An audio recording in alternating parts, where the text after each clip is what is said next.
go. Let's go, 7. You started recording on yours already? Huh? You started the recording on yours? I did, you know that. All this internet stuff. Mic check, mic check. 7. I don't want to. Right Sorry, I there, don't right there. want to. Don't worry about it. We fan. Mic check, mic check. Yep, I can hear Right you. there, we good. Can I hear you? Yeah, we good. Yep, you can hear me? Yeah, I can. Yeah. Oh, man, this is long waiting, man. Refer to me as this E-class. Don't put my real name out there. No governments. Shout out to the None of that, PTSD man. podcast. None Hey, of that. bro. You're not in the camera, bro. Huh? What's it say? Can you see my shirt? Can't hear you. I say you're not in the camera. How about now? Got it? Swab, can these raise?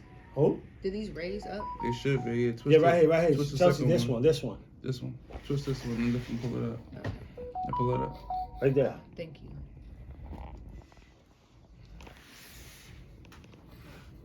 1, 2. Got it? Got it ASAP?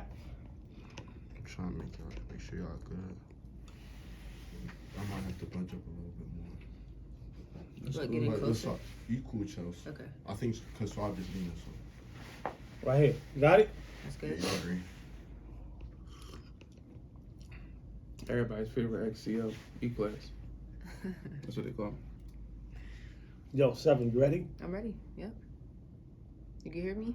Yes. Okay. Action. All right, this is Untold Prison Stories, 7 a.m. Suave Gonzalez, and today we have a special guest with us. Yes, yes. Everybody's favorite XCO, the boy E-class. E-Class. You already know. PTSD podcast, tune in. Yo. Today we're about to have a serious conversation, man. With my man E-Class, like he said, everybody's favorite CO. Why do I say that? You know, y'all hear me here often talk about my experience in the prison system, my 31 years in Gratisfall. But, you know, I make it sound easy. A lot of the time, we get to meet people, even though we on two opposite sides. They treat us like human beings. Yes, sir. And they make sure that we get treated like human beings by other people that they work with. And again, you know, you can take it for what it is. But this is one of the brothers that always treated us like men and never ever abused his power towards us. Yes, yes. I was just saying before we started, I was there for 7 years, never wrote anybody up in my life. You can keep going. We can go to the questions if you want to start. Yeah, you know, we just gonna go to the questions, man, because I think a lot of these questions was generated by people that we just threw a question out there like, if you had a questions to ask to somebody or they work in the DOC, what would it be? Well, can we just back up for a second and just add some context for the Absolutely. listeners who don't know? Suave Gonzalez spent 31 years in prison at Graterford State Prison. And E-Class was a correctional officer at Graterford during Suave's time and after. Yes. That's correct. Yes. I started in November of 16. Suave left in 17. I left in August of 22. So there was a little bit of overlap, but a lot of the correctional officers that trained E-Class were there throughout Suave's entire stint. So there's a lot of history that's in that connection. Yeah. It was a lot of history in them walls. Like when I walked in there, because you got to remember, well, people don't know, but my brother died in Graterford for 4 months before I started working in there. So I would hear stories about Graterford all the time. I've been hearing stories about Graterford since I was a kid. So I had a teacher, Spanish teacher, and she was real good friends with Giovanni Reed. Yep. Giovanni Reed. And she used to make us do mock trials to get extra credit. So I always knew about Graterford and what the prison system was like and how they were treated in there. But when I walked in there, like I said, when I first walked in the doors of D Block, the first thing I said in my head was, "Oh, this where everybody dad at," because I've always heard people say, "Oh, my dad in jail, my dad in jail." Like I had a dad, my dad was home, but everybody else dead. Nobody knew where their dads was at. So when I first walked in, oh, here they go, right here. So all I saw was a sea of black men. It took me a while to find him. I didn't expect the goddamn Spanish guy. Was that conflicting as a young black man yourself? You seeing all that, and you're a part of it, and they may see themselves in opposition to you. Yeah. I mean, at first it was opposition. It's gonna be opposition with anything you come in that type of environment. But once they got a feel of me, I mean, I was golden. Like I got stories for days to where as though, I mean, I remember once this rookie, he pepper sprayed the leader of the Bloods in the face, and if you see behind us on the screen how the tears look, he's on the top tier. The top tier is very narrow, so two men cannot stand side by side on the top tier. So they're arguing. All the Bloods are running up this side of the tier. I'm coming from this side. The Muslim brothers are behind me. I don't know that. All I feel is somebody grab me by my shirt and pull me back. I thought I was dead. I'm not gonna lie. I said, damn, they got me. But it was the Muslim brothers saying, y'all can do what y'all want to do with him, but this guy is good. Don't touch him. Leave him alone. They protected you. Yeah, they held me down. Yeah. But that was a testament of who you was, though. Mm-hmm. You know, I remember that was a testament of who you was, because a lot of times we didn't mess with the guards, you know, when they were new, but we observed them, and we always took notice. Like, is he an asshole? Is he gonna be this? He's one of the good ones, right?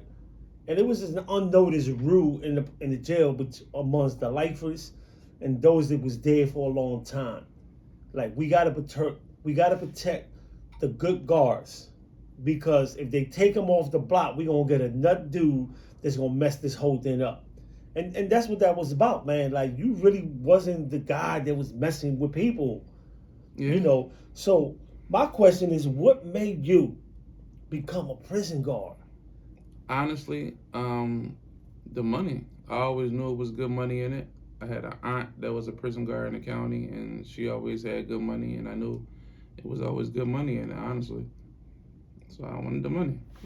I was 26 years old. I had a son at the time, and I wanted to be able to afford a family. So I went there, and within, I think, a year or two of me being... Oh, hold up, cut. My bad. I forgot to put record. Yo, my bad. Yo, my bad. No, my bad. Let's do that again. So we have the video, but we got the video. We got the video. But we gotta get the audio. Yeah, we gotta get the audio. Okay, it's cool. It's cool. I'm just so excited and got. No, we're good. We're good. All right, let's go. Ready, Chelsea? Yeah. The red light on. No, it's not recording. It's not. Yo, don't pay me no mind, bro. You ready? Yep. Go. All right, welcome to Untold Prison Stories. 7 a.m. Suave Hold Gonzalez. on, Chelsea. Go. Welcome to Untold Prison Stories with 7 a.m. My partner Suave Gonzalez, and today we have a special guest with us here. Yes. Everybody's favorite ex-CO, E-Class. So we have E-Class. Just to give some context on the guests that we have in the building, we have E-Class, who is a former correctional officer at Graterford Prison. Mm-hmm. And then we, just for anyone who doesn't know that listens to the show, Suave Gonzalez spent 31 years of his life in Graterford State Prison. And so there was some overlap in the times that they were both there at the prison. Mm-hmm. But a lot of the people who trained E-Class also were a part of Suave's sentence at the prison. Mm-hmm. I remember Suave. He used to work in the garment shop. Yep. Yeah. I mean, and for the people out there, because I know y'all gonna go in and DM like, why you have a guard there? Why you loving on the guard? Let me say this, man. I understood when I was in prison that the prison's guards had a job to do. I had a job to do, which was try to get home alive. They had a job to do. So I was never on, I hate the guards. No, I was never on that shit. You know, there was some guards, there was some real buttholes. Then you had some real thorough ass guards, right? Then we knew there was COs, but it was more like, man, I'm just here because there's a job. They wasn't there to try to oppress her. They wasn't there to try to inflict their little brand of justice on us. They was just there to do a job. You know, I could go down the list of those that was just there to do their job. They wasn't trying to make our life miserable. E-Class was one of them. You know, he was one of the guys, man, that, how you doing today? You know, he wasn't there to try to oppress or keep us down. Again, you know, he tell you himself, man spent 7 years in Gratisville. 7 years. Never wrote nobody up. Nope. Because I've seen it go the opposite way. Like, I've seen guys come in there and they put that gray shirt on and it turned them into Superman. Like, we had a guy, his thing was choking people out. A big, like, he was like me, but like on steroids. Like, he was huge. And he would choke, he worked E-Block. And he would choke guys out. And he always say, oh, I got like 49 chokeouts. And I kept saying, bro, you letting these white boys pipe you up, but you live on 52nd Street. You're going to run into these guys again eventually. So one day, what happened? I get the phone call. Yo, I'm at the gas station, bro. Inmates got me. So I ride up there. The guy looked at me. He said, see, listen, bro. Boy choked me out. He choked me out when I was upgraded for a little bit. All I want is a fair one. So I look at him like, what you call me for? Oh, I'm not fighting. Long story short, he ended up getting put on house arrest on some nut stuff like that. Like, that was just, I mean, you got to remember, it's like he said, his job was to do his time and come home. That's our job too. Right. I wanted to come home to my family. Like I said, the reason why I started even to be a guard is because I knew the money that I was making would help me take care of my family.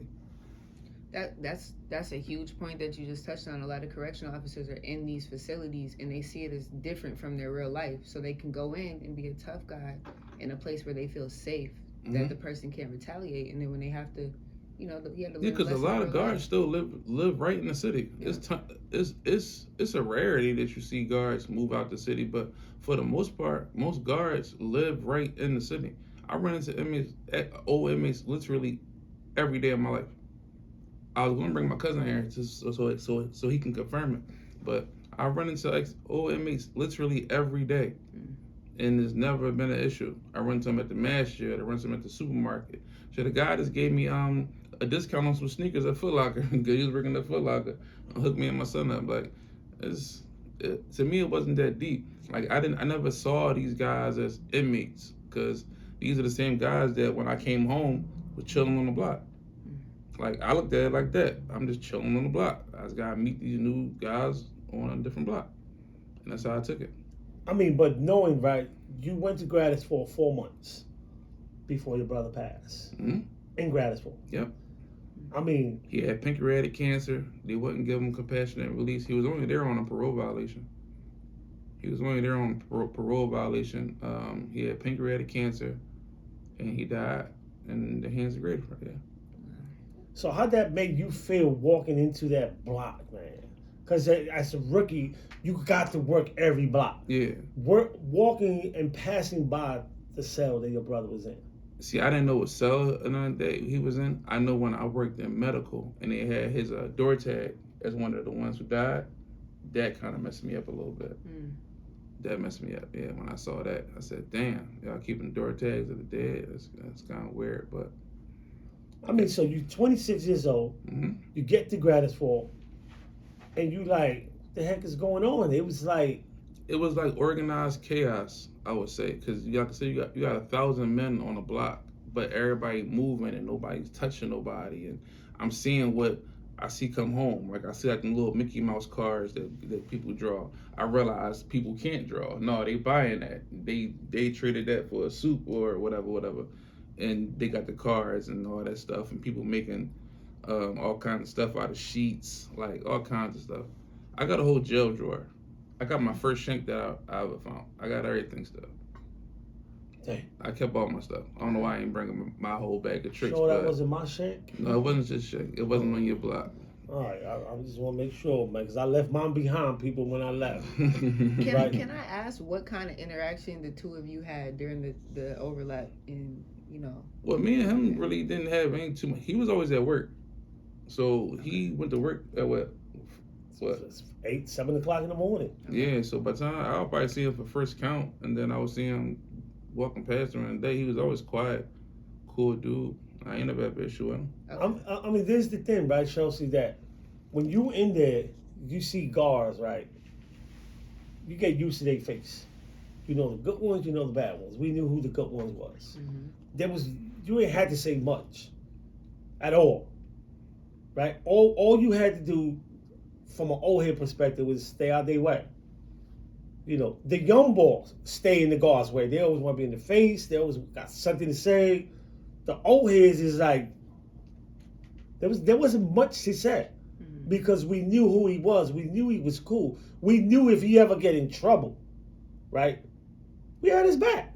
There was a bunch of guards like that. Mm-hmm. There was guards in Gratisford Prison that if the young bulls dared to touch them, they probably would have died.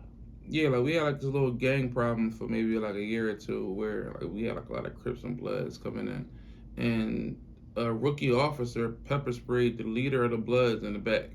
They had words. The guy wanted to go walk away, and CO sprayed him in the back. And I don't know if they can see from this picture behind us. The top tiers are very, very, very narrow. So when he did that, all the Bloods swarmed the top tier. I'm coming from the opposite end. I feel somebody grab me by the back of my shirt, and I swear to God, I thought I was dead. I said, "Damn, they got me." But it was the Muslims pulling me back, and saying, "Y'all can do what y'all want with him, but he don't got nothing to do with that." And he took me back, pulled me back. I mean, the guy who sprayed him ended up quitting that day because that was a hell of an experience. But yeah.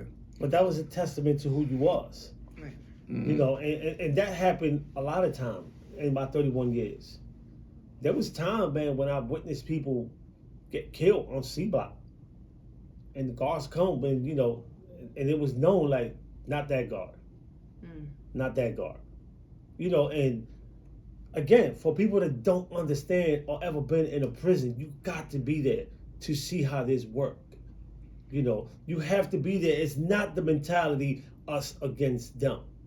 Gratisford had two type of guards. You had the 6 to 10, 6 to 2, which was all mainly Latinos and black guards from the city. Then you had a 2 to 10 guard, which was the white boys from suburban, Lackawanna County. It's like two different jails.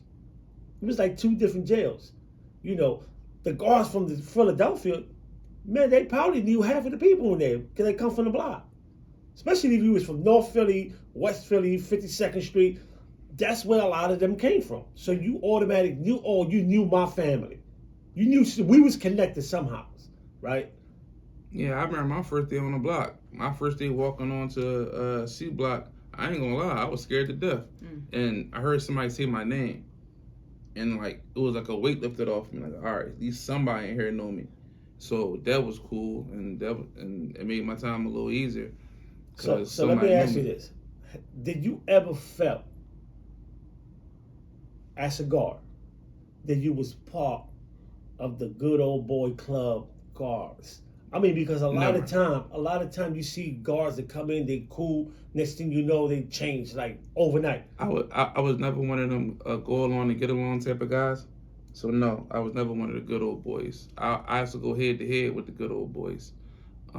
It's been times where I've stopped guards from doing too much. I remember my rookie year.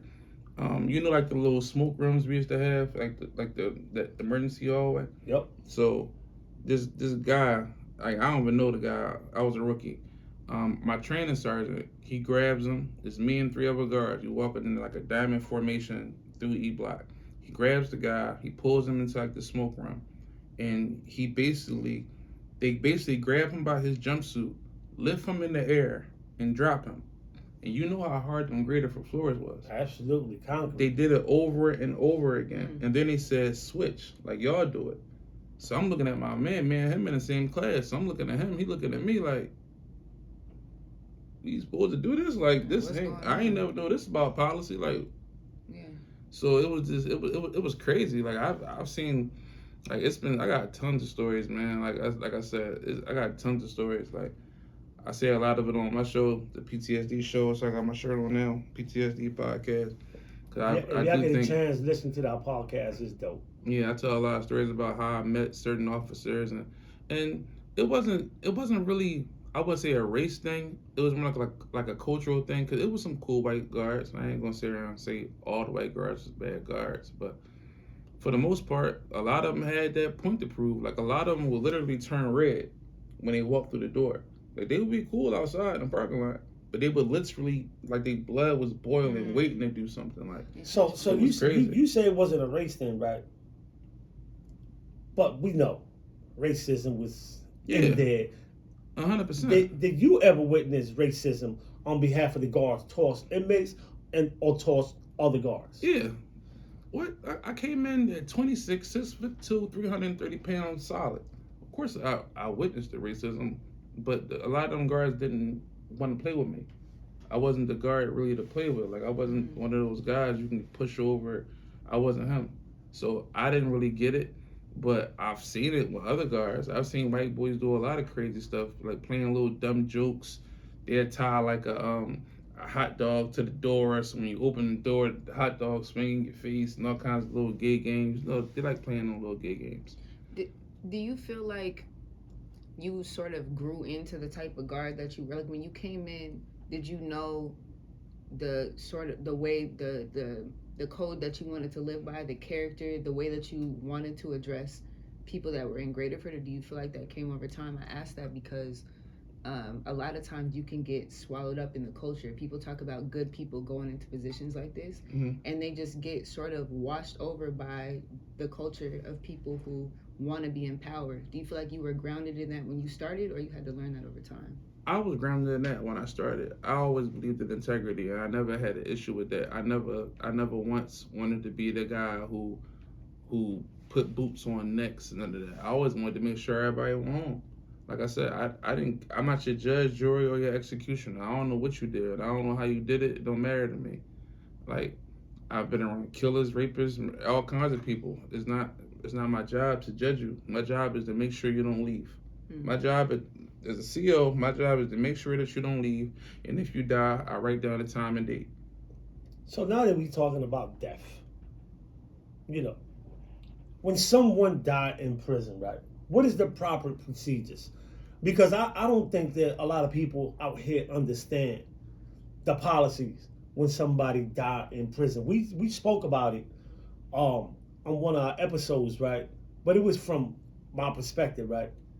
And I always said, when you lock in at 9 o'clock, the only person that can open that door after 9 o'clock is a white shirt, which is a lieutenant. And most of the time, you hear the people when somebody's having a heart attack or falling out, CO, man down. That guard may want to help, but he can't. And sometimes, when they write the report up, say we ain't heard it or he died at this time. Is that always accurate? Yeah. It's been times where I've seen paperwork get missing, paperwork go missing, things go missing, times get changed. Like it was a real bad episode one time that happened down in the POC. The guy wanted his legal mail, so he kept hanging up and then putting his feet back on the bed. He would hang up, put his feet back on the bed, hang up, put his feet back on the bed, catch his breath. Eventually, his heart went out doing that. And it was so bad because we called the lieutenant, and the lieutenant said, don't call me until he blew, thinking that he was playing, because he was a guy known for playing about hanging up. And when you say, and I was the only black guard there, so hold on. When he said, "Don't call me till he's blue," what does that mean for the people that's listening? Basically, don't call me until he's dead. Don't call me until he's blue, because they thought he was playing, and it was a bad situation because I was, besides the inmate, I was the only black person there. So I'm looking at all these white boys standing around, and I think they were scared of him because he could box real good and all this other stuff. He was known for beating up guards in other jails, all this other good stuff. But me and him had a rapport. So I got tired of it. I was his one-on-one for 15 hours. You're not supposed to be somebody's one-on-one for 15 hours. You're supposed to be it for 8 hours, and you get it every 2 hours. You're supposed to switch out. But of course, we didn't have the manpower to do that. So I sat on that man literally from 6 a.m. till 9 o'clock. Around 9 o'clock, I got tired of it. Once I heard that, don't call me until he's blue, I said, can I get relieved? because I can't keep looking at this. Because me and him was both Muslim. I got him down. I said, listen, if you keep hanging yourself, you're gonna kill yourself, and you're gonna go to the hellfire. He got himself down, and when I left, he was sitting Indian style on his bed, reading the Quran. They moved me over to the MOC, and within an hour, I heard the crash cart. They called me back. As I'm leaving, because like I said, I'm done with it now. So I'm not even in the situation. So I'm leaving. I'm leaving to go home. And they called me at the front gate, the Sollyport, and said, "Come back in here." And one of my union guys looked at me in my face and said, "I can't tell you to change your paperwork, but if you don't, a lot of these men are going to lose their jobs and their families." Wow. So that put me in a position where, as though, like I said, I'm still kind of new. I probably just turned over. So I'm fairly still new. And you telling me I got 15 men's jobs in my hands. So yeah, I did change the paperwork. Wow. I had to. Wow. I did that. And I had to live with that. How do you feel about that today? That still haunts me to this day. Because that boy shouldn't have died. That boy shouldn't have died. We should have opened that door and went in there. Let me ask you a question about the culture. When the lieutenant says something like, "Don't call me until he's blue," do the COs feel comfortable saying back to him, "No, this is really serious," or does he not take that into account, anything that you have to say? Well, like I said, I wasn't the one that made the call. They made the call, so I don't know. I mean, like I said, that right there was, I think, was like a racial thing. Like I said, I was the only black guy down there. I was just 1-on-1. That's who they put me on, and all the white boys sat in the boat. It took them over a year to suspend me for it. And the only thing they could suspend me for it was taking an hour lunch break. Now, at Graterford, you want to get a half an hour lunch break. But what happened was the guy who relieved me never came out and sat in the chair. He can see the cell through the bubble. So he never came out the bubble. So on camera, it looks like nobody's there for an hour. So they waited till we got to Phoenix to suspend me for 5 days. Wow. And then I got all my money back because they looked at the camera and saw I was only going for a half an hour. So that was a bad, like that was bad. That was bad. That affected me a lot because I'm like, he didn't have to die that day. We could have easily opened that door and went in there and got him down. Because when you're in a POC, which is a psychiatric observation cell, you're not supposed to have anything. You're supposed to be naked with a smock and blanket, and that's it. When they opened his cell, he had clothes, he had sheets, he had Burger King wrappers. He had all kinds of stuff in the cell he wasn't supposed to have. So he was already in a restricted area that was for people who were having like mental illness. Wow. And so there's no procedure as far as like bringing in, like, who is the mental health expert? She quit that night. The night he died, she never came back into the jail. Where was she while all of this was happening? Home. She was a doctor. They don't work till 10. Wow. Yeah, doctors go home at like 5. So after 5, the quote unquote mental health professional is not there. You guys. Yeah, that's us. Yeah. Wow. Yeah. I mean, did you ever felt yourself getting lost in the culture of being a CO? I think my last year there, yeah, because Tell us a little bit about that, man. My last year there got real crazy, especially when we moved over to Phoenix, because Phoenix was like a power grab. Everybody was retiring, you know. Big Etta, you know, she retired. Everybody was retiring, so it was a power grab. Everybody wanted to be majors and lieutenants and all this. They was giving anybody who wanted it a white shirt, and I wanted my shirt because I earned it. I felt as though. So it was this thing where as though this girl I used to carpool with, she had got caught on my day off. She was not with me. I will say that. She got caught on my day off bringing in drugs. So of course they're gonna look at me too. Now, I've never been dirty. I've never once brought drugs into that facility. I will say that with honesty, my hand to the man. I've never brought anything into that facility. So they couldn't get me on that. So they got me on a parolee had my phone number in his phone. Now, I live in West Philly. I don't know who's on parole and who's not. Right. So if a guy on parole has my number, and like I told them, I had my number before I had this job. I had my number for over 12 years. So if this guy has my number, that's not really my numbers on Instagram. I had a car wash business. I had a lot of things going for myself. So that wasn't my only source of income. So for a parolee to have my phone number, I don't know that he's a parolee. Right. It's not like I got people walking around with shirts on. I'm on parole. Right. So that's how they got me. That's how I ended up getting. And I forwarded so much to the point that they had to terminate me because I wouldn't resign. Wow. I wouldn't quit. Everybody kept saying, just quit, resign, you get your job back. I said, no, I'm not quitting because I didn't do anything. Y'all got me on a parolee having my phone number. This can't be how y'all get me. Because I've never seen a CO get fired for anything besides bringing in drugs or sleeping with I've never seen it. So they were looking for a reason. Yeah, they dug for a reason. Well, let me ask you this in hindsight, now you have the PTSD podcast. Obviously, you're talking about the sort of trauma that came with being a correctional officer. How caught up in the culture were you to not just say, you know what, this is not for me anymore? Like, in hindsight, do you wish you would have left at that time or earlier, or would you do it the same again? I would do it the same again. Like I said, I wouldn't change that experience for anything. It was a. I grew up in there. Like I was a 26-year-old kid going in there. I came out at 30, 33, 32. I got married, got divorced, all that. Like I did all that. I met some great people in there. Like we used to go to each other baby showers and parties and all kinds of stuff. Like I met some real good friends in there. I would consider friends in there, and I wouldn't change it for the world. I would have changed how I exited because that was just a mess. They tried everything to get me out of there. Like he really the deputy had a vendetta against me, and it's crazy because if I would have waited just a little bit longer to do what I had to do to come back, he got arrested for molesting his daughter. Not a month later. Wow. Yeah. So it was all bad. So tell us your perspective of the DOC from a black man's point of view. You know, so the listeners could understand, because a lot of time people think, oh, jail is jail.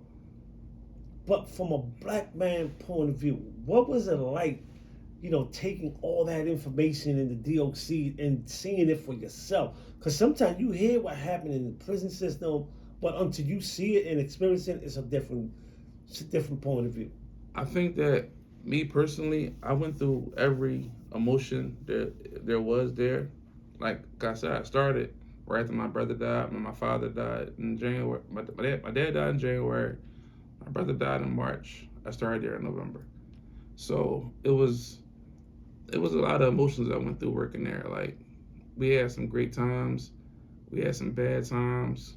I mean, it was like working anywhere else. Honestly, like as far as the jail aspect of it, to me, like I said, it was organized chaos. It was what it was, and we tried to work it the best way we could. The goal was to get home, and we got home every day. I could say 7 years, I never been hit, scratched, nothing. I mean, I've seen guards get beat up. I've seen, especially when we moved over to Phoenix, because you know, at Graterford, our response time was 20 seconds? If we called over that walkie-talkie, we had action. That block, you would see 50 gray shirts hit that door within 20 seconds. And then when we got to Phoenix, I don't know if y'all can edit this in, the outline of Phoenix is huge. It's double the size of Graterford. So it's like running from here to Broad Street to get to the block that's where all the action is at. And like they moved all the bad, like young, super bad guys. I don't know if I can cuss or not, but they moved all the assholes to the furthest block, which is J Block. And you said from here to Broad Street, so that's running from here to Broad Street. So that's 2-3 blocks. Yes, easy. And like I said, they was promoting anybody. They was promoting people who was only administration and then making them block sergeants. Like we had a female sergeant who got punched in the face because she tried to break up a 2-on-1 fight. Anybody who has block knowledge know you don't get in that. You call for backup and you stand back and you wait until your backup comes. She was hit and injured because she didn't know what to do, basically. Take us through breaking up a fight the correct way. 2-on-1 fight happening, you wait for your backup, and then what do you guys do? We wait for backup and then we separate them. You just tell them pull 'em apart. stop fighting. Now you got pepper spray 'em. When I first started, we didn't have pepper spray. All we had was our wit in our hands. So you call it on the radio. You got a fight on C block. Everybody's coming. And like I said, Graterford was a lot tighter, right? So you can get 50 people, literally 50 guards. Wow. If you go on YouTube, it's a big fight on YouTube. You can look it up. You can show that too on the back screen. That when a fight breaks out, you'll see 50 guards hit that door fast because everybody wants a little bit of action. Like, being a guard is 90% sitting around doing nothing. That's why you see a lot of guards get overweight, we get fat, all that, because 90% of it is just sitting around. But that 10%, when they do kick off, it kicks off. So I was always told to call it in, stand there and watch, and when your cavalry comes, y'all go in, and y'all break it up. Everybody gets cuffed, taken to the hole, and that was it. And you said everybody wants a little bit of action. For some of you guys, it was being able to see a fight. But for some people, I know you said there were some guards who were waiting for anything to happen. Those are the moments that they would use to, get physical if they wanted to. Yeah. Be violent. Yeah. Get a little rib shot in, I might lean on his neck a little bit. I've seen people get George Floyded. Not to the extent of dying, but I've seen it, yeah. But that's just a part of that environment. You gotta remember, some people really can't talk. Some people do not talk to men, especially when you got these. I'm trying to really keep race out of it, but when you got these white guys from the suburbs, and you see these big, brolic black men built like gods fighting, what do? You never been in a fight before in your life, let alone a fight with this bull who can pick up 500 pounds. He can literally throw you off the tier.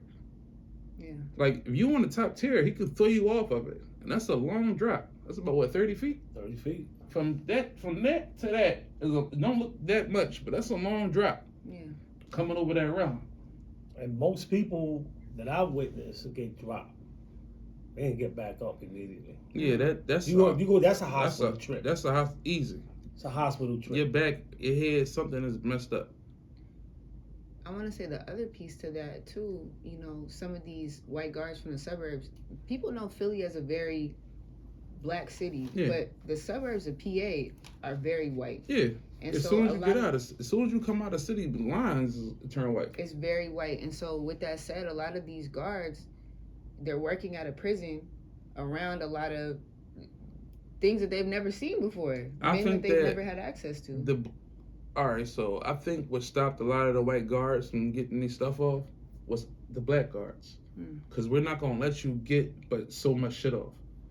Excuse my language. Like, we're not going to let you get but so much stuff off with these inmates. All right, you can do what you want, all right. But I've never heard a white guard call an inmate like a nigga or nothing like that. I've never seen blatant racism. I've seen underlying racism. But as far as, like, straight, like how it is up like Rockville, like, I took a trip one time to drop inmates off at another jail. In the Graterford, we would walk up and shake your hand, right? Yep. If I seen you in the Swisher, I'll walk up, what's up, Swab, you good? Good day? Oh, yeah, give you a pop. So if we did that at another jail, we don't hug niggas up here. And look you right in your eyes and say that. We don't hug niggas up here. And kept them and herd them in. And that was crazy to me. That's why a lot of guys wanted to be at Graterford, because it was a black jail. Graterford and Chester were the black jails with the black officers. It was probably 1 to 2 black guards throughout the whole. It's 26 state penitentiaries in Pennsylvania. Only 2 of them is in black cities. So that's how we got it. Wow.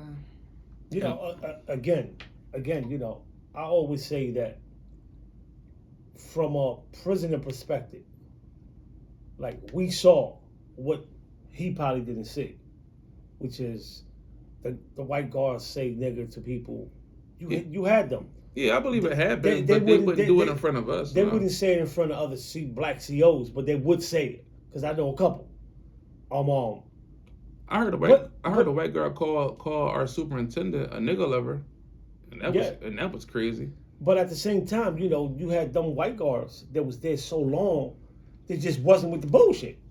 Yeah, they probably started off with the bullshit, but they've been there so long now that it's like, man, listen, I'm just here to do a job. You had them too, so I want to be fair to them, for people that's out there listening. It wasn't all white guards bad, but there was the racism. I remember the day I was coming home, November 20, 2017, they moved me to the outside unit. And they had this black guard that used to work with security. And then he was working in the visiting room named Pinkins. Right? Always wanted to strip people.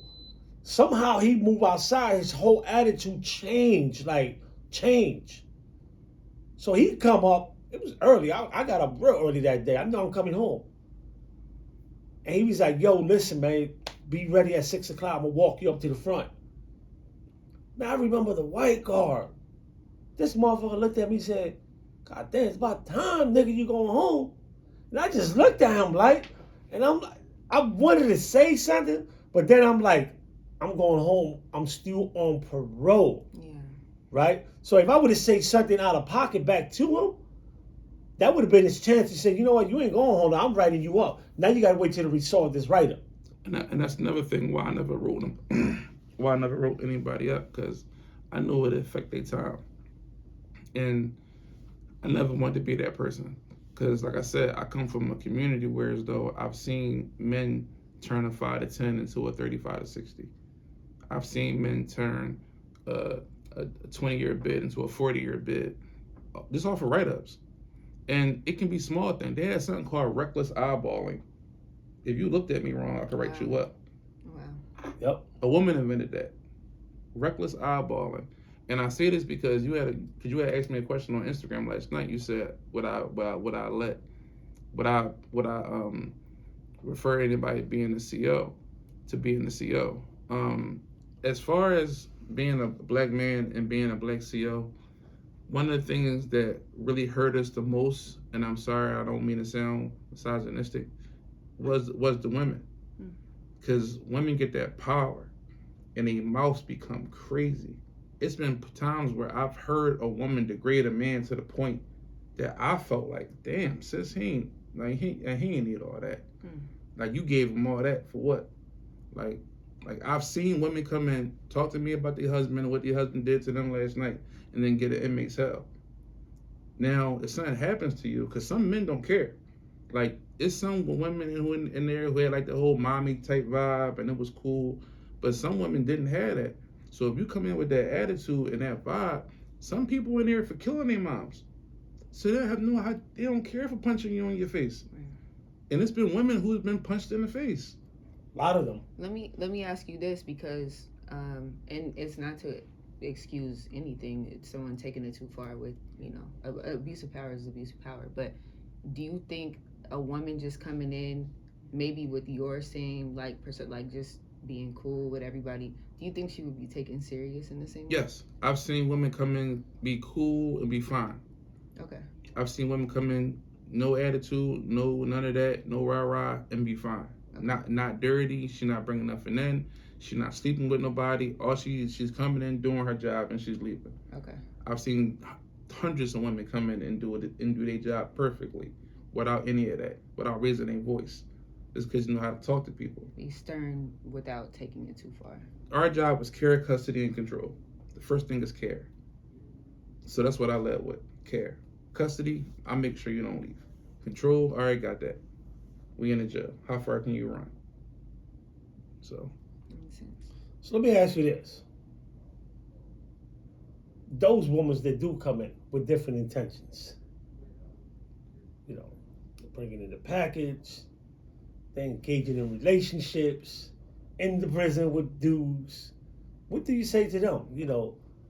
Every woman who I ask about that, who's coming into the jail, we always talk, because when we came in, the inmates did our orientation. Yes. Dre, all of them did our orientation. And they'll say it. Everybody's going to say no. They're going to say, oh, I would never do it. I would never do it. These men have the gift of gab. I mean, I've seen them break some of the toughest women. You be like, damn, I never think she'd get caught up like that. Well, I never think sis get caught up like that. I remember we caught the chick in the closet red-handed. They was getting it in. She yelled rape. He say, hold on, before y'all cuff me. And dig in his shirt pocket and pull out a red book. He had every time and date they went in that room. She went to jail. Wow. He didn't get in trouble. She went to jail. Wow. So it gets like that. Like, and I tell men who have women that work, because every time a girl come work for the state that I've seen, and she got a boyfriend, by the end of that year, she don't have that same boyfriend no more. Because as a man, you got to understand something about your woman. You got to ask your woman, and I don't want me to be vulgar here, but how many dicks could she say no to? Because not only do you have 4,500 inmates, you got what 500 guards too, coming at your woman in all different type of ways. You got work wives, work husbands. You here with me more than you on with your man. You talk to your man about me. I talk to my wife about you. I mean, I talk to my wife about you. I talk to my, you know what I mean, back and forth. Yeah. So me and you are building the bond now, and now we together every day, and now we laughing and joking, and then you having more fun with me than you having with your man at home, and then soon as your man at home say something smart now, because now you done leveled up. Now you probably making more money than him, anything. Now it's, nigga, you get out my house. I'm good. I make $30 an hour. I don't need you no more. I'm good. And I know I can go get cuz, and and me and him can build an empire. It's so many CO couples. I've been to so many CO weddings. To where as though, like, damn, didn't you have a boyfriend when you started? Then a year passed, and then you dating, officer such and such. Like, that's how it go. Because we spend so much time together. I know about your kids. I know about your baby father. I know about your problems. I can tell when you upset. Just like the inmates can read you, we can read you too. I know when you take your ring off. I watch you. I see you every day. I see when that ring print is missing. I see when you've been crying the night before. I see when you got your hair pulled. I see all that. And we gonna talk about it. And that's how I go.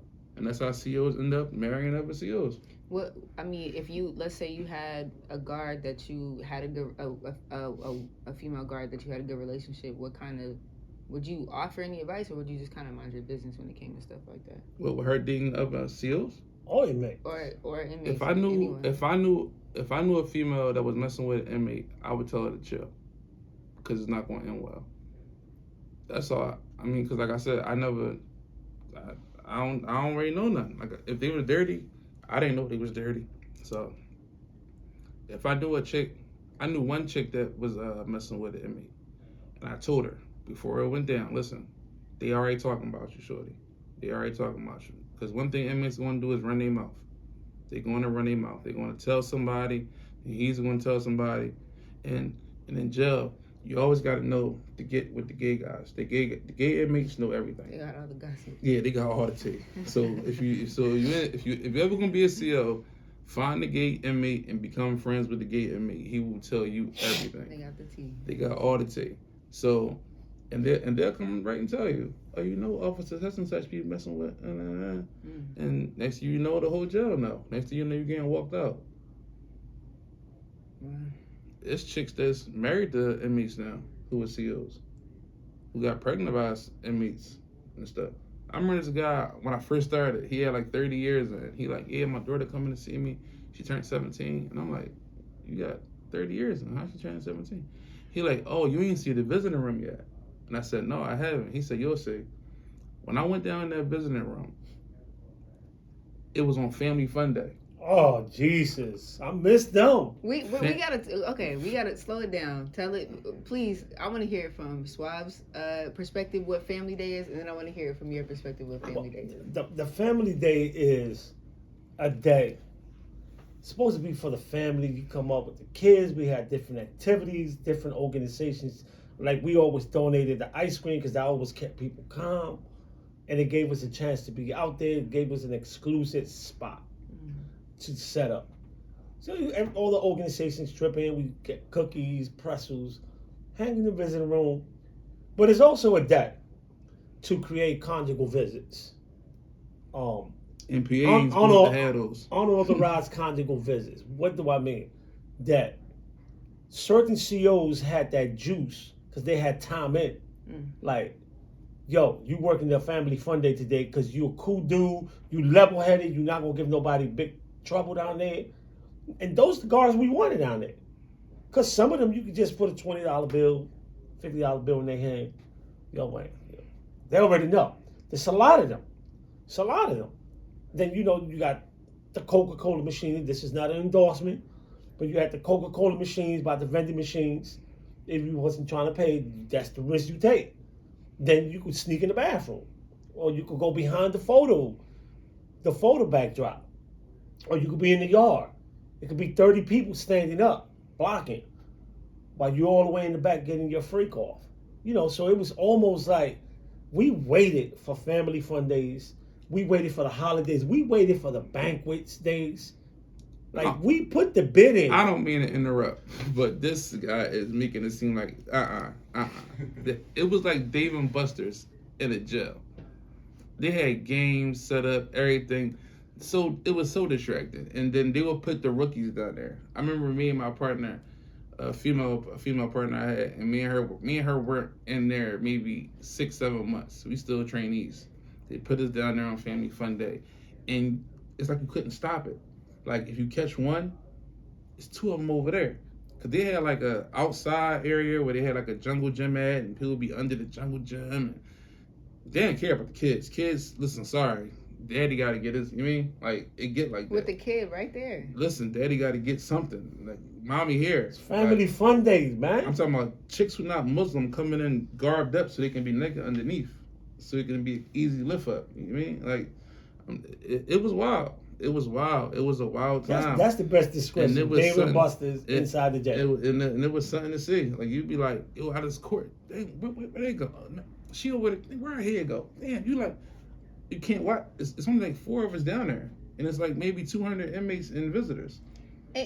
So from your perspective, be honest. Do you feel like when you would see these things happening, did you kind of try to just turn the other cheek, or after a while, I just didn't care no more. Yeah. Because at the end of the day, I mean, a man got to do his thing. Like, if you can get it off, you can get it off. Yeah. I respect. My dad always said, you gotta respect the drop. You gotta respect the drop. If they get the drop and they can get and they can make it happen, hey, respect the drop. Swab, tell me one more time. Like, so there was behind the Coca-Cola machine. You could do behind the machine. You could do the bathroom. If you wanted a safe spot, you could go outside under the table. Like, if you pay me, we had a table that we always have backdrops. Like, you can't see what's underneath the table, but we on the other side. Under them table, there was always somebody. You probably saw somebody's feet at the end. I mean, it was doable. And like he said, respect the drop. But also, on a more serious note, it was almost like, he probably didn't notice me under the table, but I know he was the guard out there. So I'm automatically thinking that he's just looking the other way. That's a guard I'm going to respect moving forward all the way. That's a guard that when you try to mess with him, everybody that was down there in Family Fun Day, they got their shit off. It's like, whoa, not him. We need him. This is how I go in the prison system. And man, listen. And it's not like I was a pushover. It was just that certain things. There wasn't much he could do. What am I going to do? Yeah. There wasn't much he could do about it. Yeah. But I tell you what, when I got my drop, I always went back feeling good, felt human again. Like, it kind of blocked down. CO would have stopped me. How you doing, sir? Man, I was like the most heck greeting everybody on the way back. How you doing? You good? It like, definitely calms the blocks down. So yeah. it was for the betterment of everybody. Yeah. For Family Fun Day. I would say that. I would say that. For the COs too. I just like to do it in front of the kids. Like, it was this. I remember it was one time. It wasn't even Family Fun Day. I got a crazy visiting room story. I'm gonna say this story first.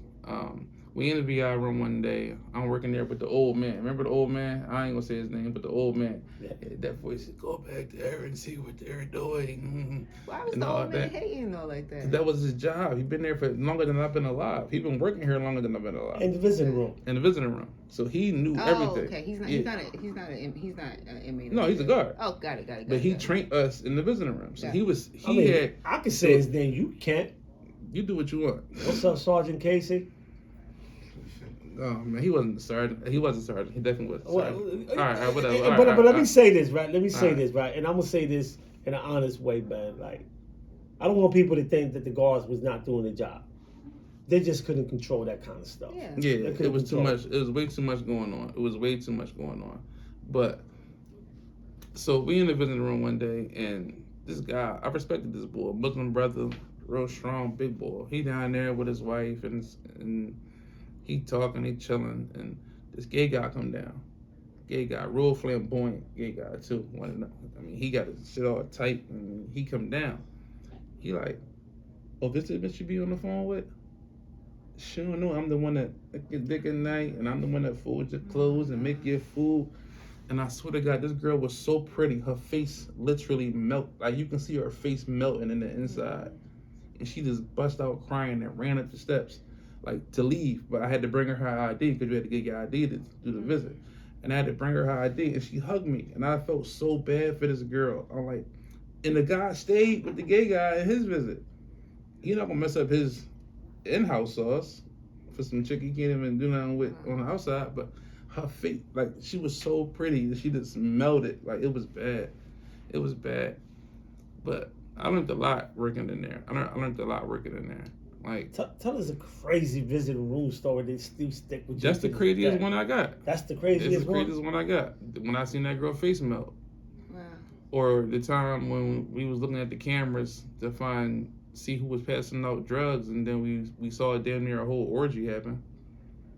Like, remember how the visitors would line up to leave and everybody would get their last hugs in? So we sat on like a podium, so we really couldn't see what was happening all the way in the back of the line. So it was like girl, guy, and the girls just basically just bent over and lift up the overgarment, all got his little stuff in, and they would switch. It was switch. Not switch, but the other couple would go in front of them, and they would do the same thing. Wow. So we saw that happened months ago, though. So what we want to do about it? So Swab, y'all had a down pat. Y'all had a system. At Graterford, they did. I mean, it was a system, right? And again, you know, for those that have been there, know that if you went to the visitor room on a Saturday and Sunday morning, like, there was certain areas that you cannot sit if you was by yourself. Yeah.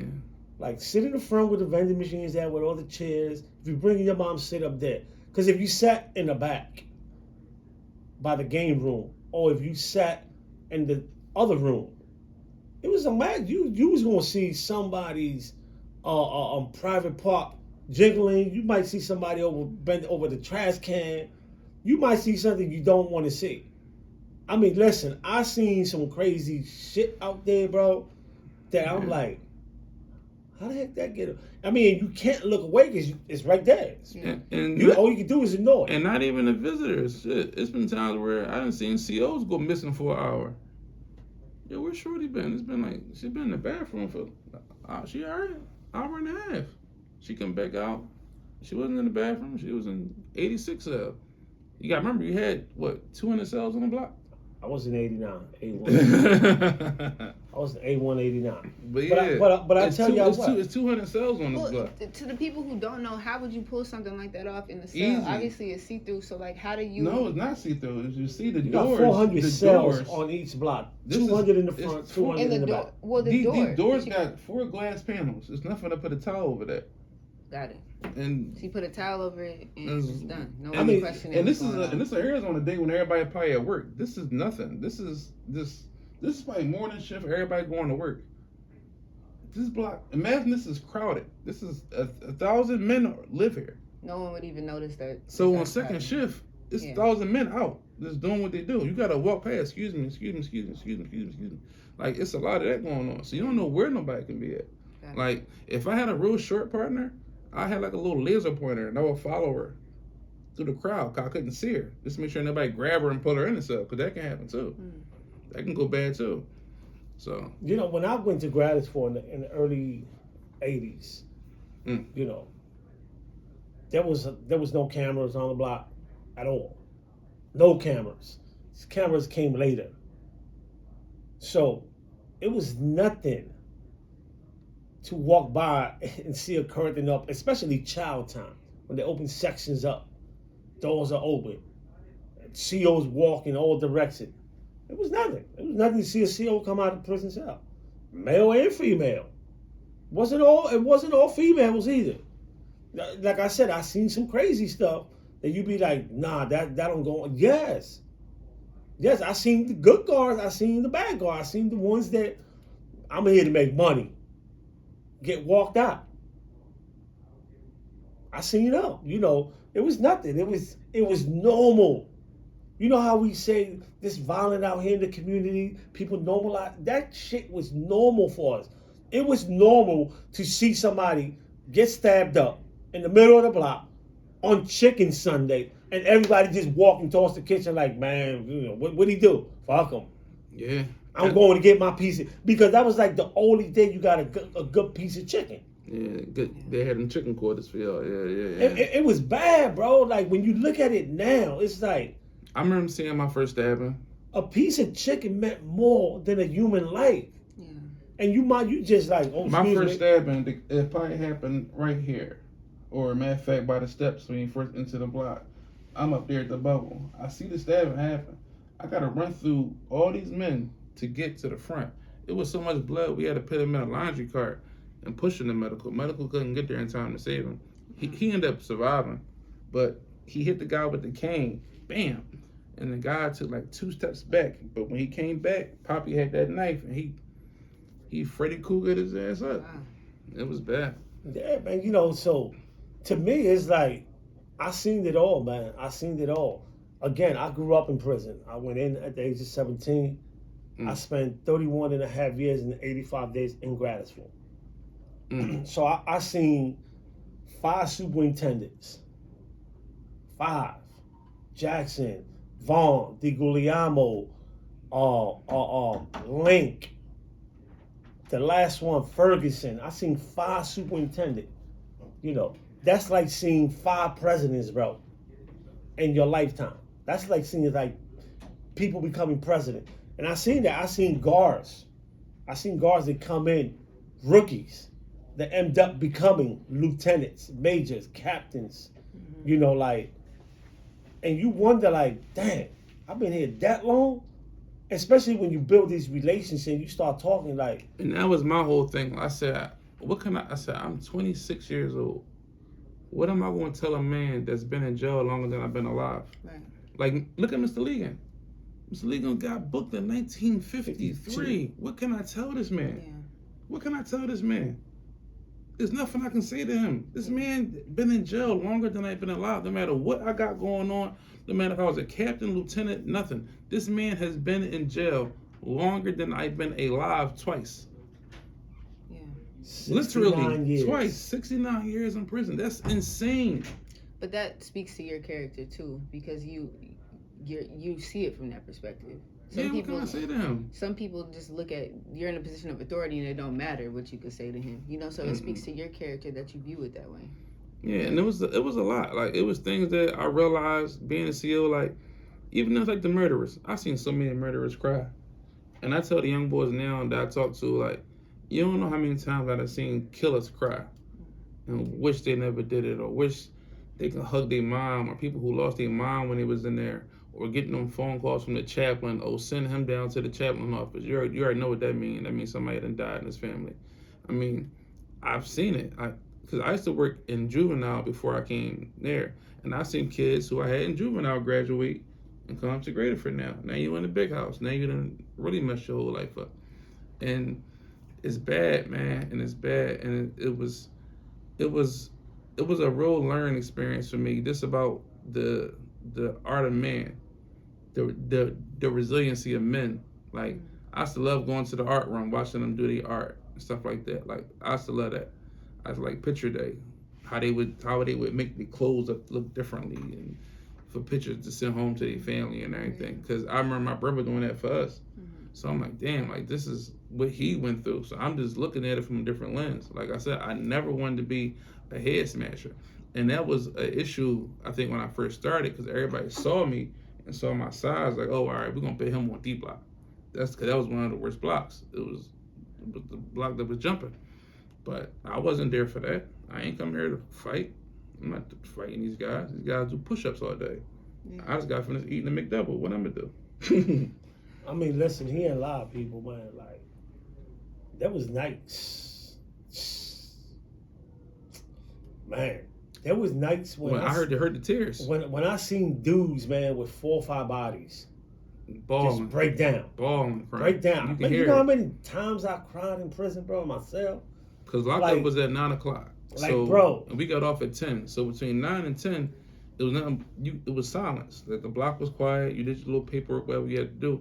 But for like an hour to a half an hour, you had time to just listen. And all you heard was men just boo-hooing. I seen like, it, man. I that shit seen was it, crazy. man. Like, I seen some real strong dudes, man, that... And then you had the guys who was like super, oh, I'm here for a homicide. And then I started asking a question. What did you kill? Because this one guy, you couldn't tell me he wasn't the baddest man on earth until I read his file. You shot your girlfriend and missed and her daughter. That's why you're here. You're not here for killing nobody, important, like what Eddie Murphy say on Harlem Nights. It's not who you. It's not what. It's not that you kill. It's who you kill. Right. Like, so you're not really a badass for real. For real, you shot your girlfriend and the bullet went through her, hit her daughter, and now you in jail for the rest of your life. So I don't know. So No, some people be but listen, man, like, there was... I remember, imaginary gangsters. I remember this one guard, man, and I'm not going to mention her name because she still worked there. When my mother died,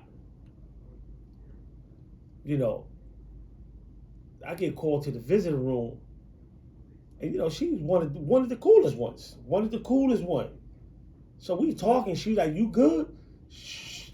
Now that I thought about it, you know, when I was home, I was like, damn, she knew my mother died before I did. Mm-hmm. So when I got to the visiting room, she was like, yo, go in the bathroom and get the toilet tissue, right?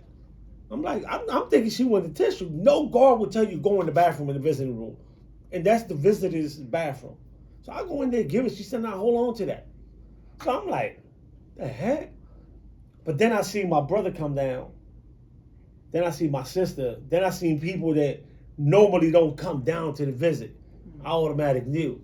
And she just looked at me like, so she made sure she called the blocks. By the time my visit was over, the guard from the bubble, when you got to cross to the blocks, they all knew, like, yo, my bad, you know, you need something. And I'm like, nah. From the security gate From to the all the way- admin gate to the... All the way to the block, they knew. The door officer, the block officer. They yeah. knew, man, and I never shed a tear, bro. I never shed a tear till that door locked. Because in my mind, I'm not going to let these motherfuckers see me cry. That was an evil thing, right?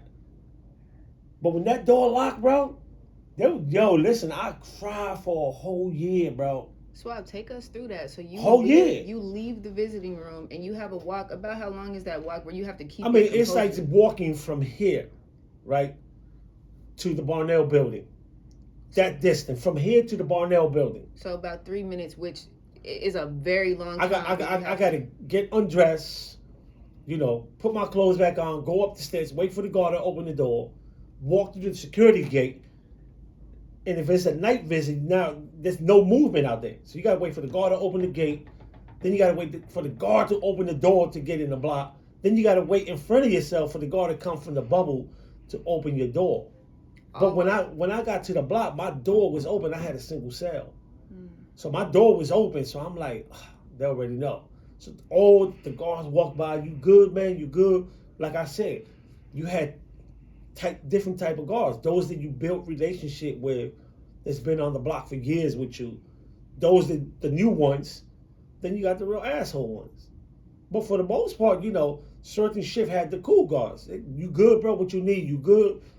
And I would not let them see me cry, man. I remember this one guard. She used to always came by. She was like, "Yo, let it out, bro." Yeah. But I wouldn't do that. And shout out to her. She know who she is. She still worked there, right? And I text her, call her all the time, right? Yeah. Because I just felt that was a release, man. Because if it wasn't for that, I had crazy thoughts. I just lost my mind. My only support I had, I lost. I lost. And now I'm locked in the cell. I can't go to the funeral because I'm still a lifer. It's a Friday. So there's nobody, counselors, everybody gone. So you got to wait till Monday. And I just wasted my minutes on the phone. Now I got to wait till Tuesday to get on the phone. So I can't even get on the phone. Now I got to ask my homies, yo, let me get a 3-way. You wasted your minutes, so you couldn't call out and have someone pay to receive the call? No, you gotta have that money in your account. In your account. Okay.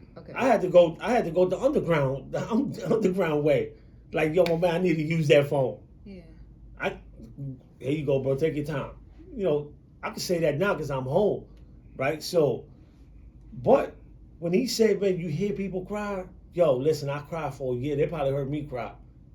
I cried for a whole year in my cell nighttime. I never did it in public, but in my cell, bro, it was time when I cried, when I thought I was going to die in prison. Every time I thought about a life sentence, and I walk by and I see the picture of one of the homies that's been in there 30, 40 years that just passed away. Yeah, 'cause they were hanging the pictures up. They were hanging the picture up on the door, yeah. Right? So you be like, damn. We used to call that the wall of shame. That's the one wall. I told you my brother was on it when I first. My brother was still on the wall when I started working there. That was the one wall that you didn't want to end up. And you look at it, you be like, not him, not us. See, because that's one second. second. That's when the reality of a life bit hit. When you see people you grew up with in prison for 25, 30 years, and you see their picture the next morning, that's when that reality of a life bit hit. Like, shit, when is my turn coming up? Yeah. And you missed, well, thank God, you missed the COVID run. You got out of there before COVID hit. Yes. A lot of men fell during COVID. I'm talking about men who was going home. Cause remember, they was giving everybody them commutations. Yep. A lot of brothers was going home. But when COVID hit, a lot of them brothers didn't make it out. Like the little Asian guy who always sweep up. He was a good dude. He didn't make it out. He died from COVID in jail. A lot of guys never made it out out of Phoenix, and then that transition was so crazy because, for one, they lied. They lied and said we had 200 hours of training on Phoenix. We didn't. To the point where when it happened July 15th, 2018 at 9:30 in the morning. I will never forget this. I was on L Block smoking a cigarette. They called it, all inmates returning to your units. I said, damn, we moving. And I look up and all I see is like 85 white boys, like Brock Lesnar's coming down to J Block to Death Row to go. Our Death Row guys out first. They went first. And then they started circling everybody else out. And when we got over to Phoenix, nobody knew how to work it. Because Graterford was all keys and doors. Now Phoenix is all computers. So shift change took like an hour. So it was crazy at Phoenix. And then when we got Cosby, I had Cosby on my unit. I worked the POC back then too. And when Cosby came, they had put him by himself for his first 3 months because they know what to do with him. Like, where the hell we gonna put Bill Cosby at? So they had him in something called the SAU, but he wasn't crazy or nothing. They saying it was just an empty wing somewhere to put Bill Cosby, and they finally put him on the block with all the veterans. And for those people, they told me Cosby wasn't in population. Cosby was in population. He was on S Block, SA. The record is clear. SA bottom tier, I think number 6 cell. Because I remember when I did the count. I was right on the other unit with him because they couldn't put me nowhere else because they took me back without a technical violation. So they couldn't put me in population. So they put me right next door to the vet unit. That was the unit where people were supposed to be coming home. And I'm telling y'all, Bill Cosby was in population. Yeah, he's in population. Being pushed. He had a by wheelchair. A fruit brother. Yes, he had a guy in the front pushing him. I mean, a guy in the back pushing him. A guy on one side, each side of him, and a man that walked in front of him. Bill Cosby, all that stuff you saw on TV, somebody threw a hot dog at Bill Cosby. Man, a boy would rather spit on God than hurt Bill Cosby in that jail. Because everybody thought they had Bill Cosby had the juice in that joint. I was there from the day he got there to the day he left. The day he left, I was off that day, thank God. They had helicopters and everything out there. Oh, wow. But they ran Bill Cosby out of there. Shit, I remember when Meek Mills came through Graterford. They made all the black guards leave intake. They made all the what? All the black guards leave intake. He was only there for a few hours. Oh. But all the black guards had to leave. And he got shipped out of Chester. And he got shipped out and went to Chester. Okay. He wasn't in the population. Okay. Damn, Bill was in population. Bill was in population. I want to ask you a question. I want to go back to something earlier that you said, which was that You were a CO for 7 years, but you never wrote anybody up. Mm-mm. So I want to ask you this, just, when you look back, what is an experience where you're like, look, if I would have wrote somebody up, it would have been this person right here.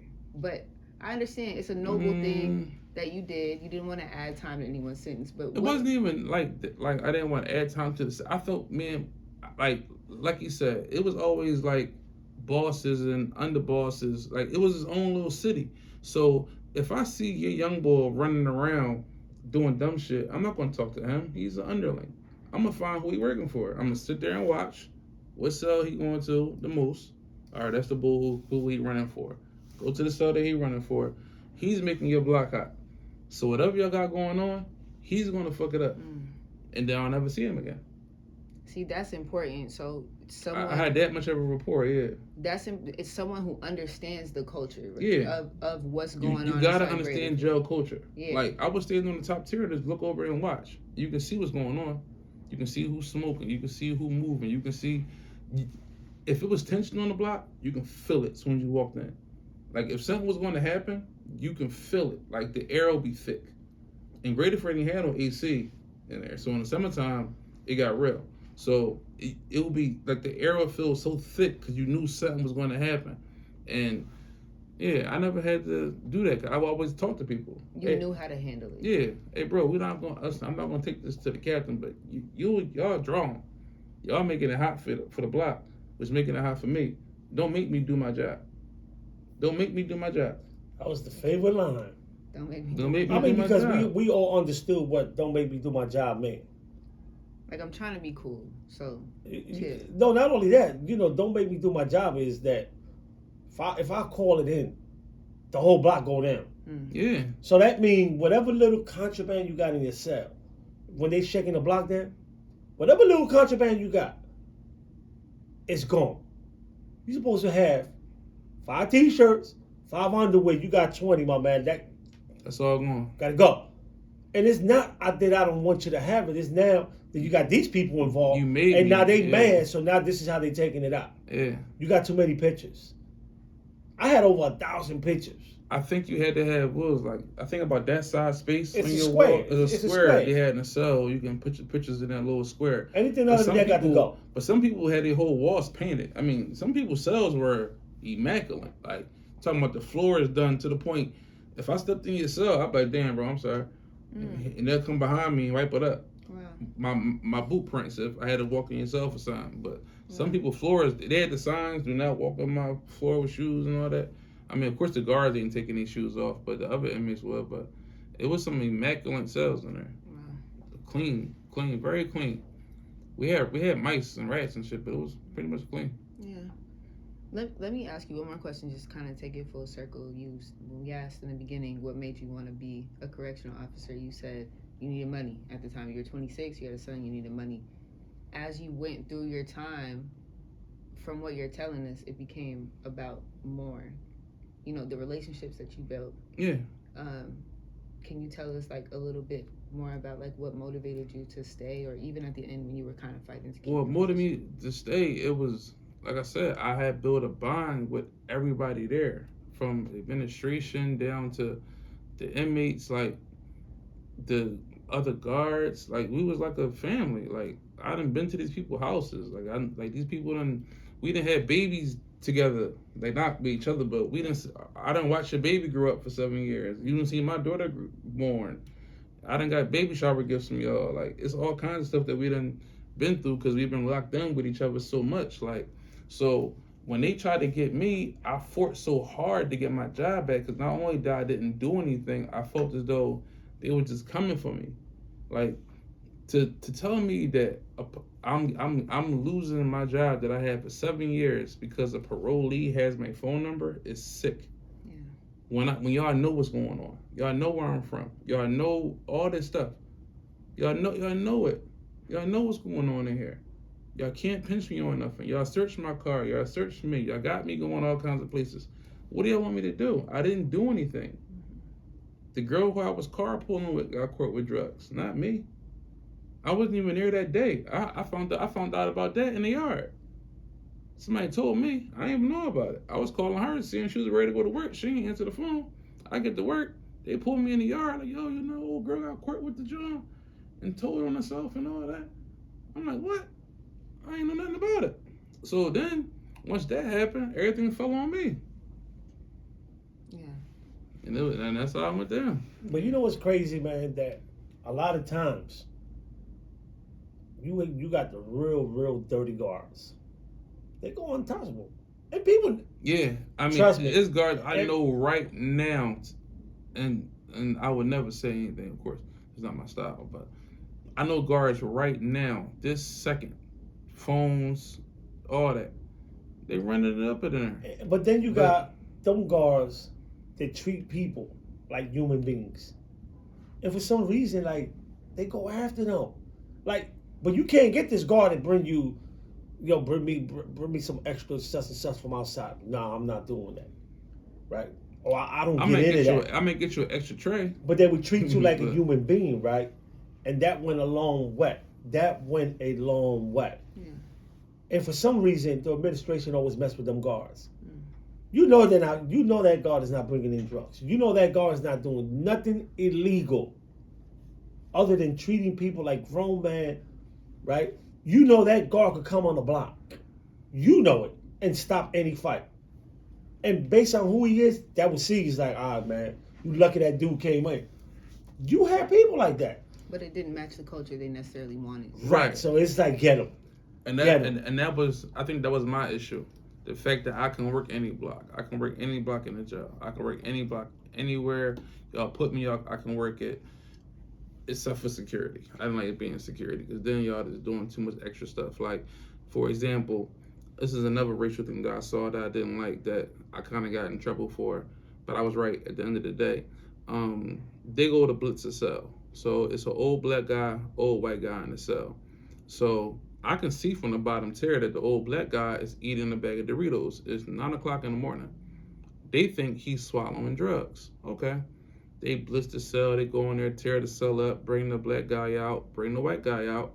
We walk them down to security. Now, we had this thing like at the airport, how they scan your whole body and they can see what's inside of you. Mm-hmm. So he got like little black dots in his body. So the one guy said, oh, that's drugs. I said, y'all didn't pass science class? If this is drugs and he swallowed it and it's in his shoulder? Yeah. That's how your body swallows something? Yeah. That's not how that works. I said, clearly that's not drugs. Did y'all ask the man, has he been shot? You're supposed to ask somebody had they been shot before you put him through the x-ray machine. I said, yo, you been shot?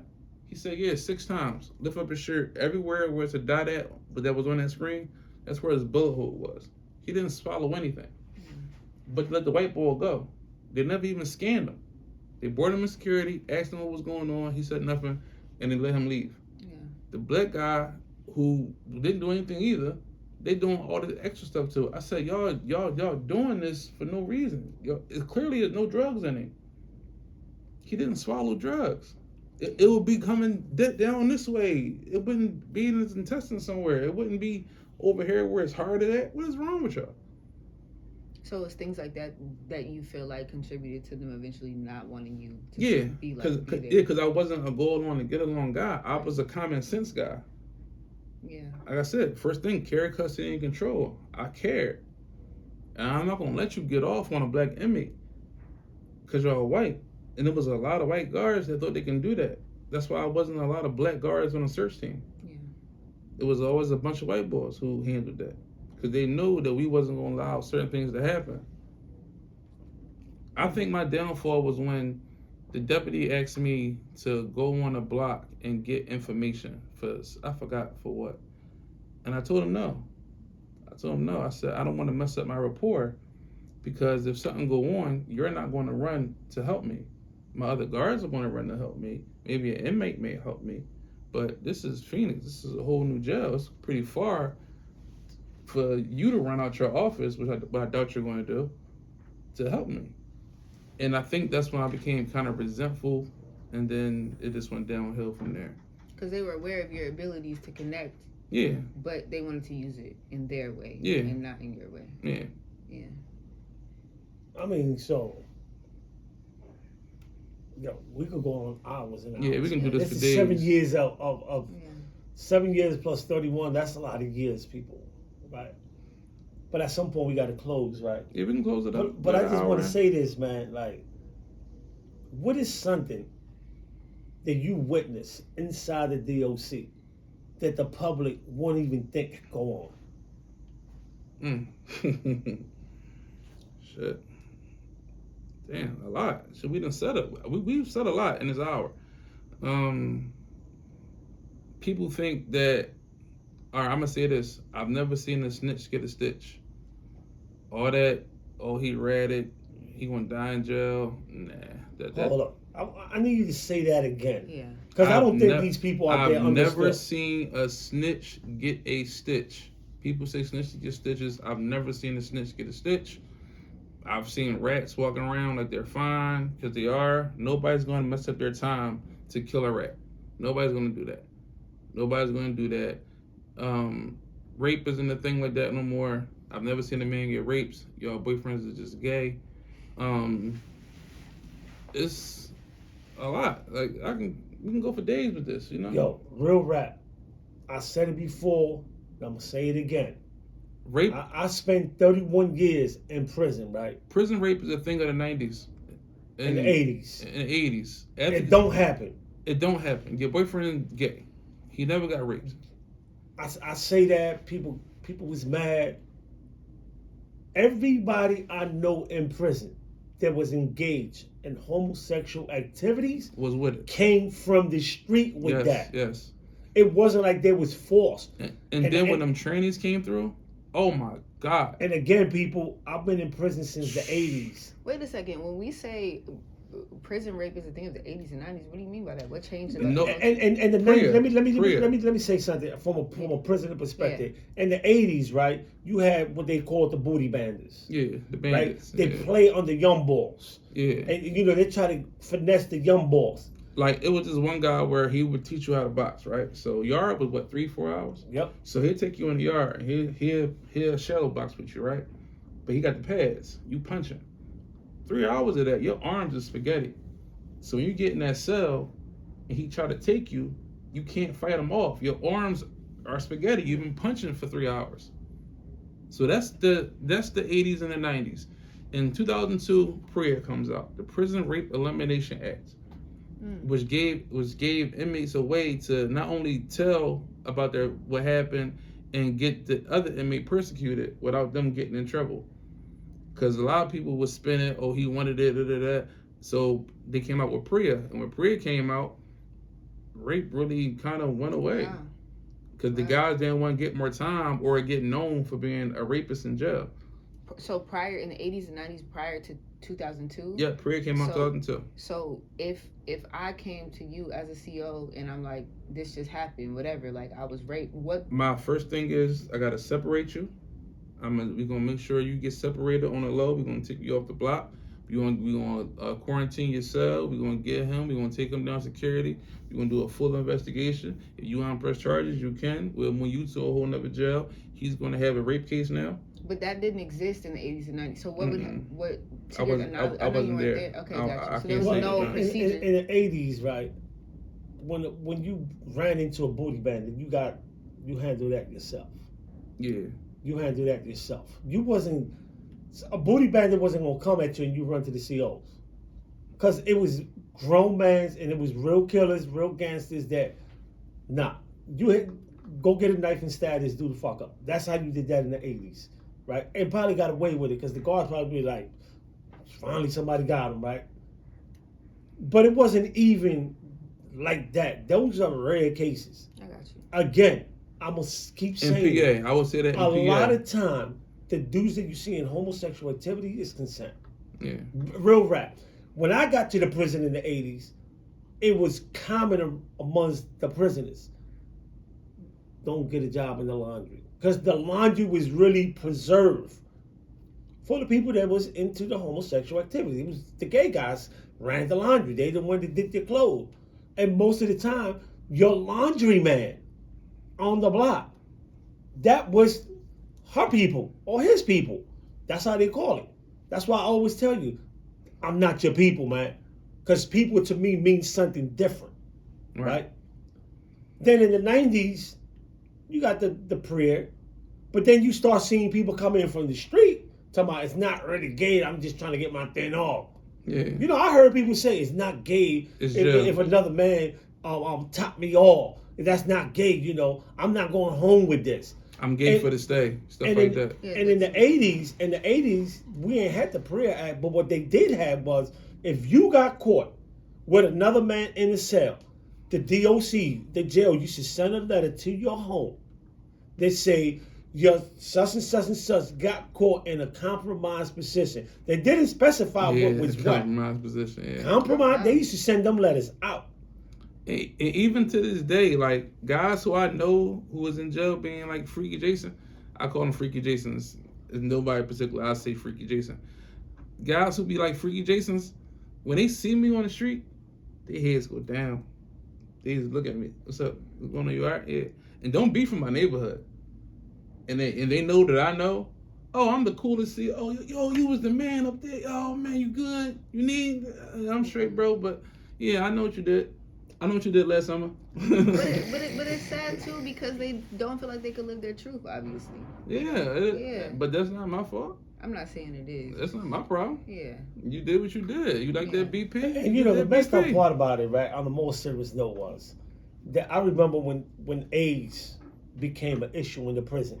And before they won the lawsuit, anybody that had HIV was separated. It was separated. Then they won a lawsuit. Now they back in population. Now you don't know who has HIV. Again, in the mid-90s, that's a HIPAA violation. In the mid-90s, you start seeing transgenders in the prison. I mean, people with tits. But now they coming in looking like, no offense, they just as pretty as you are. And they coming in. Driving the population that was into that crazy. Yeah.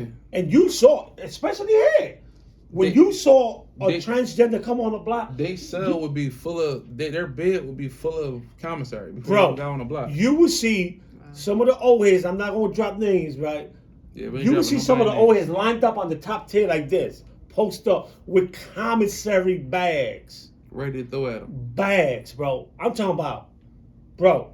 Laid out. Cupcakes, honey buns, coffee, sugar, bro. creamer. You see this? Yeah, that's one. Yeah. All this.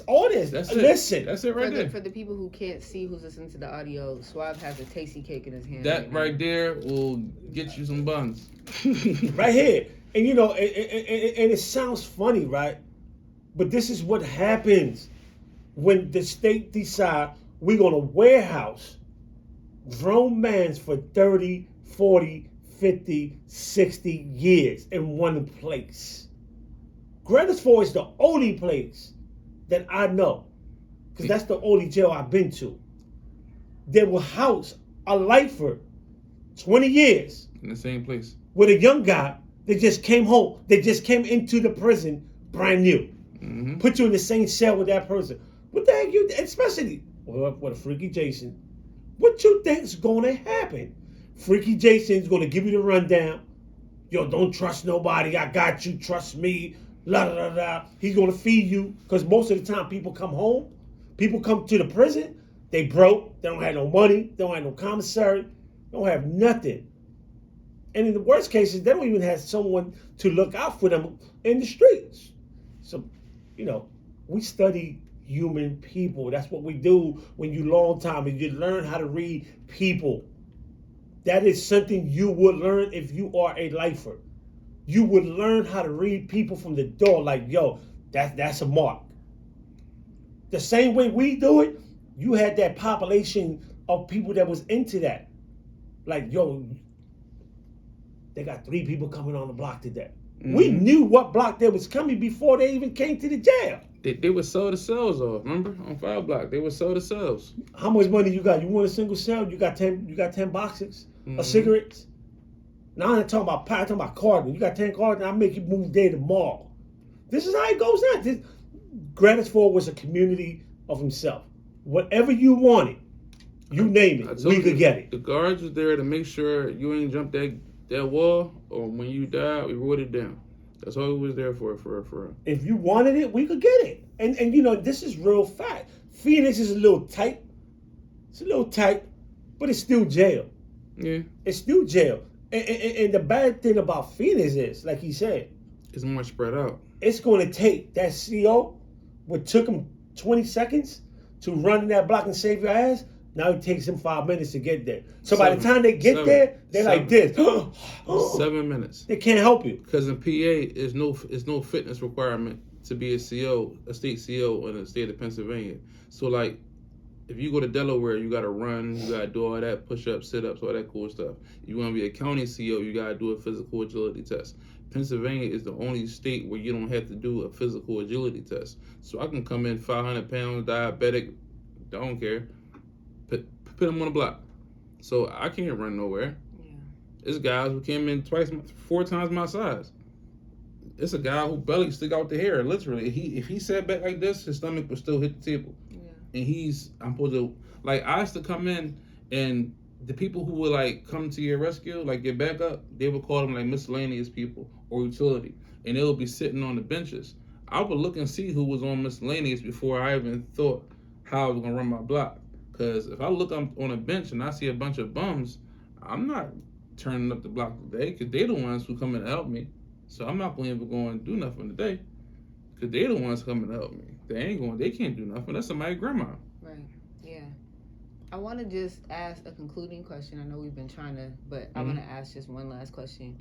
If you could think back to your 26-year-old self joining, what would you tell a young, specifically black male guard entering into any correctional facility? Or you could make it specific to Graterford if you wanted to. If I can go back and tell myself anything, Yeah. hold fast. Just hold fast. Slow down. And take your time with everything. Take your time with everything. And don't be so quick to judge. Don't be so quick to judge. Yeah. Hey, y'all got it, people. Untold prison stories with 7 a.m. Suave Gonzalez and our special guest, E-Class. Exclusive. Yes, sir. So when it drops, y'all better tune in. Please do. And if you got that extra hour, tune in. To the PTSD podcast. PTSD podcast. Yes, Because sir. the conversation continue. Absolutely. Thank you for joining us, E-Class. No problem. Thank you for having me. Absolutely. Yes, ma'am. That's why. Always, bro. Mm-hmm.